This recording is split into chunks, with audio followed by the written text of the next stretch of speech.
I was 28 when this happened. I worked as a night inventory clerk at a grocery store just off a state highway. The kind of place truckers stopped at for coffee and gas station burritos at 3 in the morning. The job wasn't glamorous, but it paid my rent and didn't involve much talking, which suited me just fine.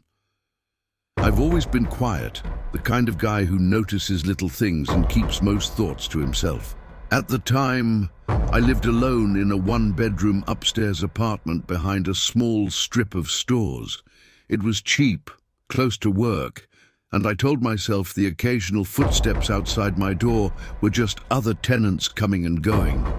This happened in October, when the air had just started getting sharp at night. My days blurred together back then. Sleep until afternoon, microwave dinner, walk to work under yellow streetlights, stock shelves until dawn, come home when the sky was pale and empty. The night everything started, nothing felt different. I remember heating soup and standing at my window while it cooled, watching headlights drag across the parking lot below like lazy comets. I checked my phone, no missed messages, no unusual calls. I put on my jacket, grabbed my keys, and headed down the metal stairwell. I had no idea that something about my routine, my schedule, my apartment, or just me, had become familiar to someone else.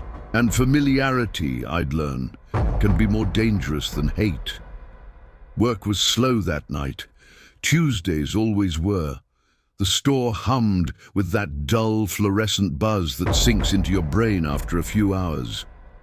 I counted boxes of cereal, scanning barcodes, making lazy notes on my clipboard.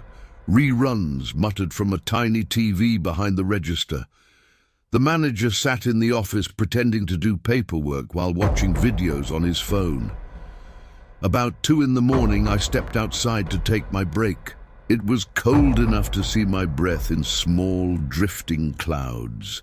Trucks growled past on the highway in the distance, their headlights flashing through the trees like brief camera flashes. I lit a cigarette and leaned against the brick wall, scrolling through nothing in particular on my phone. That's when I noticed the man across the street. He wasn't doing anything odd, just standing under a street lamp by the closed daycare across the road. At first, I assumed he was waiting for a ride. Then I figured he might be smoking too, though I never saw a glow from a cigarette. He was tall, thin, wearing a darker jacket than the night behind him. I looked away and finished my break. Back inside, nothing stood out. Customers wandered in half asleep, paid for gas and snacks, wandered out again. Time did its slow, ugly stretch toward morning. When my shift ended at 6, the horizon was pale grey and empty. I clocked out, shoved my hands into my pockets, and started the short walk home. Without thinking, I glanced across the street as I passed the daycare. The same man was still there, same spot, same posture, facing the road. I remember telling myself, relax, he's probably homeless, or drunk, or weird. I walked faster. The dream started 2 nights later. I dreamed there was someone in my apartment, standing in the corner of my bedroom, not moving, not speaking, just watching me breathe. When I woke up, my sheets were cold with sweat, and my chest burned like I'd been holding my breath underwater. The thing about dreams is how they evaporate in the morning. Fear always fades into embarrassment by daylight. I went to work and told myself to stop being ridiculous. But that night, during my usual break, I saw him again. This time he was closer, not across the street. He stood at the edge of the grocery store parking lot, half hidden behind a rusted soda machine. His face was mostly in shadow, but I could see his mouth.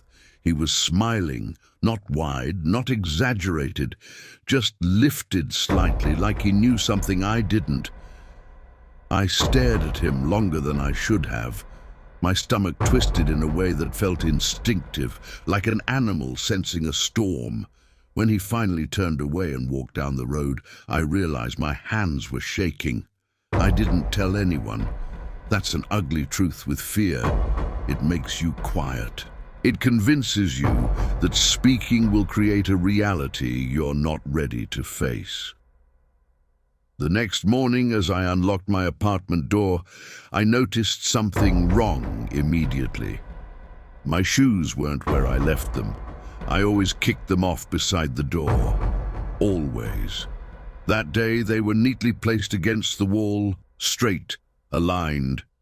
I stood in the doorway longer than I care to admit, listening for breath, movement, anything out of place.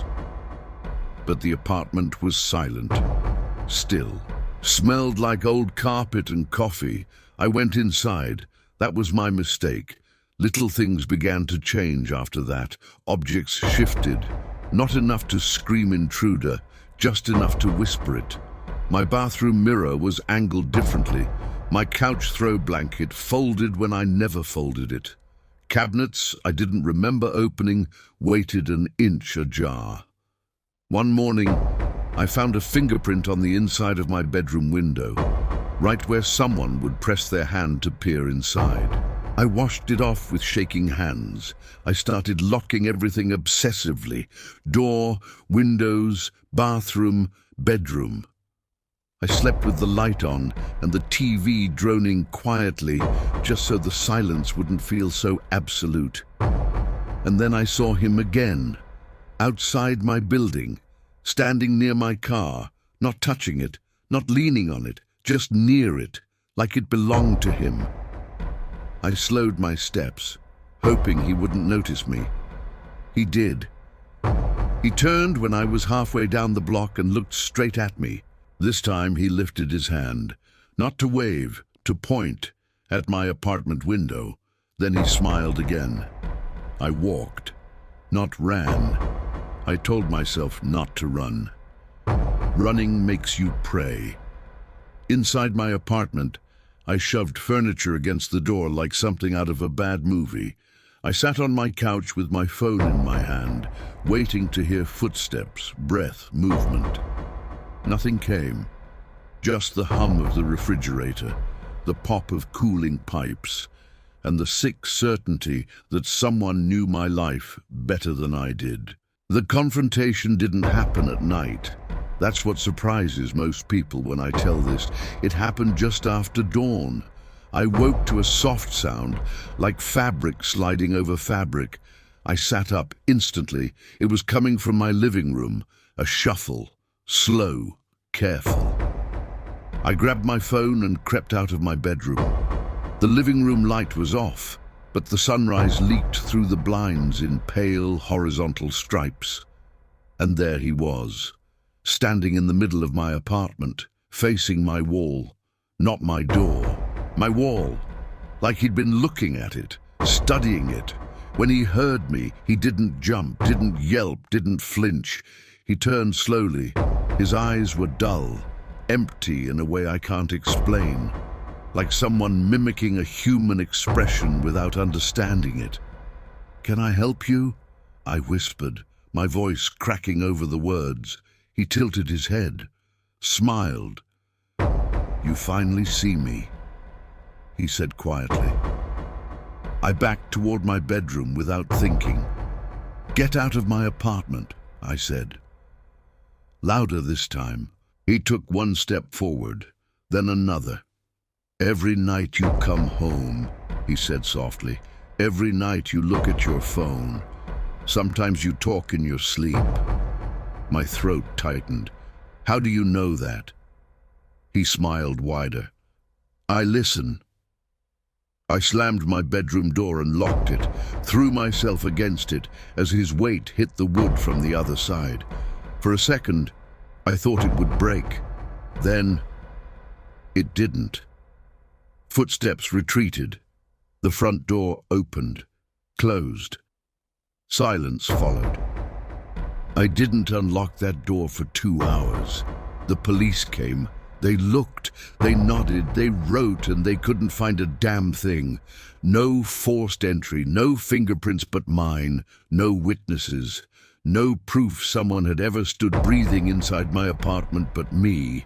I moved out within the week, left furniture behind, left dishes in the sink, left anything that carried the weight of those nights.